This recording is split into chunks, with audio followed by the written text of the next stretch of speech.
The Ashford family gathered at the remote cabin, nestled deep within the misty mountains, for their annual reunion. As the sun dipped below the horizon, casting an eerie glow across the landscape, the family members arrived one by one, their faces etched with a mix of anticipation and unease. The cabin, once a cherished retreat, now loomed before them like a silent sentinel, its weathered exterior hiding the secrets within. Amidst the hushed greetings and forced smiles, a peculiar figure emerged from the shadows.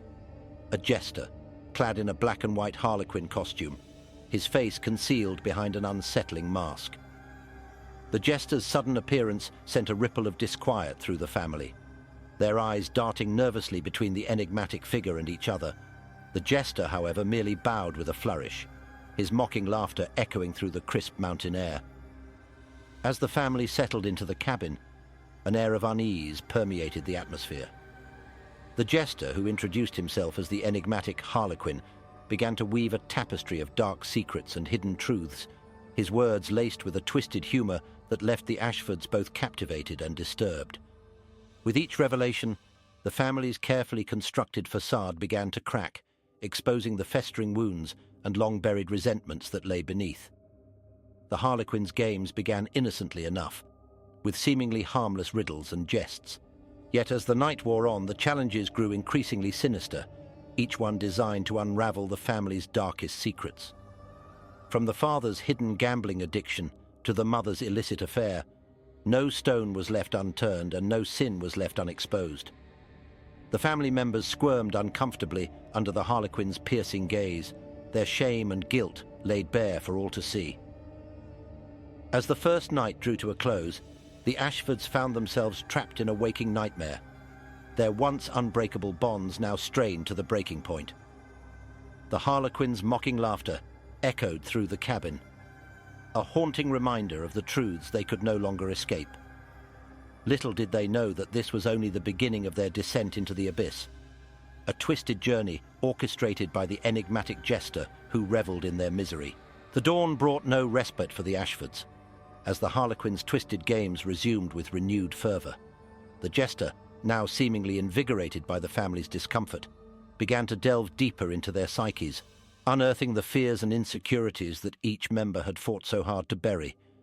With a flick of his wrist, the Harlequin conjured illusions and manifestations of their deepest terrors, blurring the lines between reality and nightmare. The cabin itself seemed to come alive, its walls pulsating with an unseen energy as the Harlequin's influence grew stronger. Portraits on the walls began to shift and change, the once familiar faces morphing into grotesque caricatures of the family members' inner demons. The floorboards creaked and groaned beneath their feet, as if the very foundation of the cabin was being warped by the weight of their secrets. As the day progressed, the Harlequin's riddles and challenges grew increasingly bizarre and unsettling. The family members found themselves forced to confront their own moral compasses, as the jester's games demanded they make impossible choices and sacrifices. Siblings turned against each other, long-held grudges bubbling to the surface, while parents were forced to face the consequences of their own failings and negligence. Amidst the chaos and despair, moments of dark humor punctuated the Ashfords' torment. The Harlequin's jests and puns, delivered with a manic glee, served as a twisted counterpoint to the family's anguish, their laughter mingling with tears in a discordant symphony. The absurdity of their situation was not lost on the Ashfords, as they found themselves both repelled and strangely drawn to the Harlequin's macabre charm. As night fell once more, the Ashfords were left to grapple with the shattered remnants of their familial bonds. The Harlequin, satisfied with the day's revelations, retreated into the shadows, his laughter echoing through the cabin like a haunting melody. The family members, now stripped of their secrets and illusions, were forced to confront the harsh realities they had so long denied, their futures uncertain in the face of the Harlequin's relentless pursuit of truth. The third day of the reunion dawned, and with it came a palpable shift in the atmosphere. The Harlequin's games had taken a toll on the Ashfords, their once vibrant spirits now subdued and haunted. The cabin, which had once been a sanctuary of fond memories, now felt like a prison, its walls closing in on them with each passing hour. The Harlequin, however, showed no signs of relenting, his appetite for their secrets and misery only growing stronger. As the family gathered for breakfast, the Harlequin made his grand entrance, his costume now adorned with grotesque symbols and imagery that seemed to pulsate with an otherworldly energy. With a flourish, he presented the Ashfords with a new set of challenges, each one more twisted and psychologically manipulative than the last. The family members, their wills already weakened by the previous day's revelations, found themselves powerless to resist the Harlequin's machinations. Throughout the day, the Harlequin's riddles and games took on a more physical nature, blurring the boundaries between mental and bodily torment.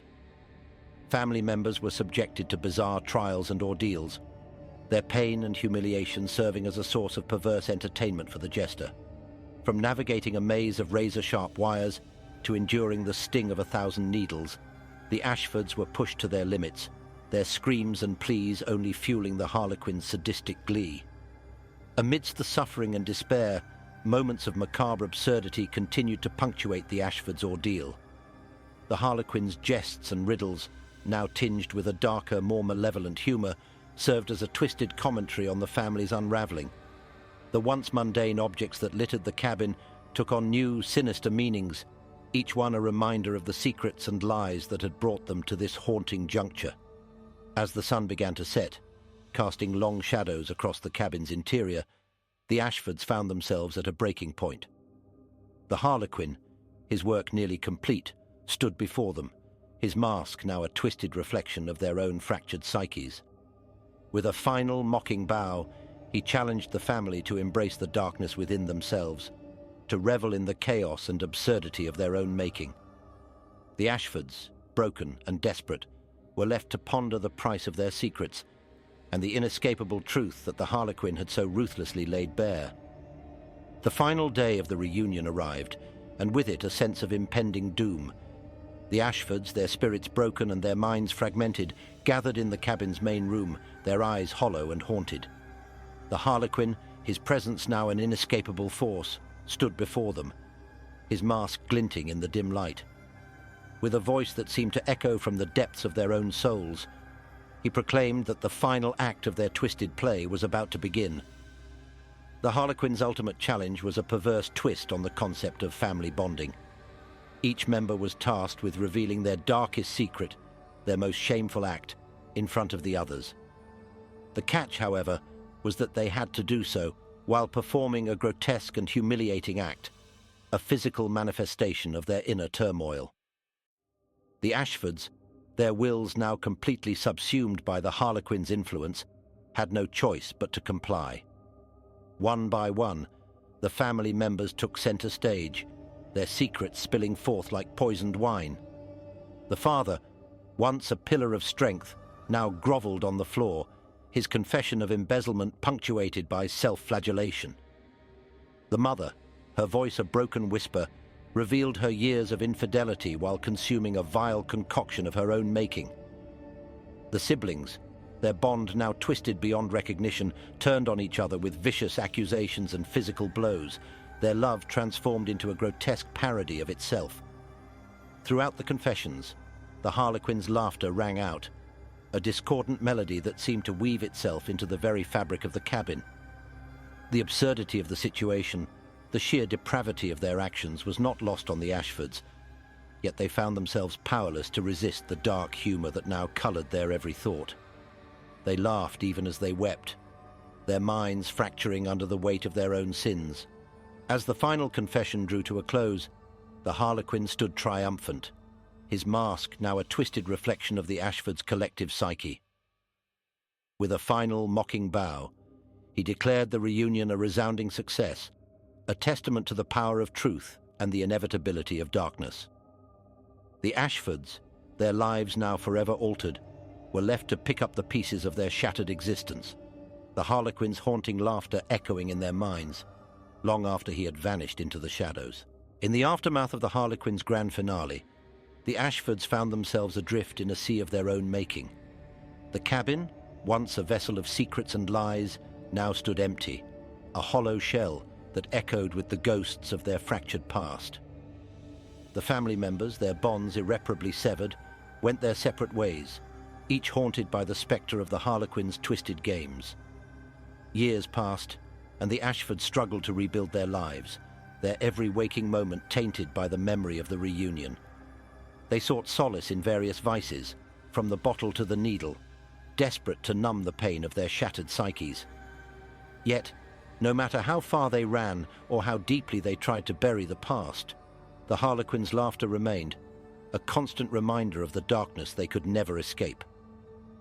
In moments of quiet desperation, the Ashfords found themselves drawn back to the cabin, as if pulled by an invisible force. They would wander its abandoned halls, their eyes searching for signs of the Harlequin's presence, half dreading, half hoping for a glimpse of his masked visage. Some even began to wonder if the Harlequin had ever truly existed, or if he was merely a manifestation of their own guilt and shame, a figment of their fractured imaginations.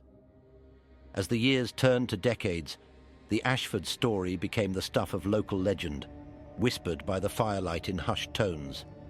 The tale of the Harlequin and his haunting games spread, taking on a life of its own, a cautionary tale of the price of secrets and the inescapable nature of truth. And though the cabin itself eventually crumbled to dust, the memory of the Harlequin lingered, a dark spectre that haunted the mountains and the minds of all who heard his tale. In the end, the Ashfords came to understand the true nature of the Harlequin's haunting. He was not merely a trickster or a tormentor, but a mirror, reflecting the darkness that lurked within their own hearts.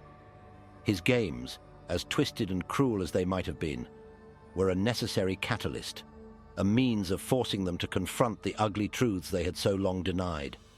And though the scars of the reunion would never truly fade, the Ashfords could take solace in the knowledge that, in facing their demons, they had finally found a measure of peace, however fragile and fleeting it might be.